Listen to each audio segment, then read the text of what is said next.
Mit navn er Sebastian Slikker. Jeg er produktchef i Eilersen Calibration Solutions i Kokkedal. Eilersen Calibration Solutions laver en kalibreringsløsning til vejceller, der er installeret i medicinalindustrien.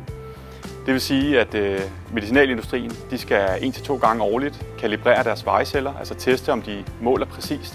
Og det gør de i dag ved at hælde vand i deres tanke.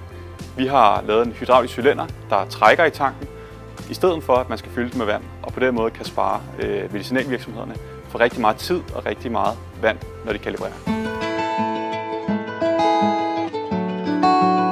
Vores produkt taler godt ind i verdensmål nummer 6, som handler om at imødegå vandknaphed, og verdensmål nummer 12, som handler om at bruge vores ressourcer så fornuftigt som muligt, når vi producerer. Vi ser en rigtig stor interesse for vores produkt. Det er ikke kun medicinalindustrien, som kalibrerer deres vejceller.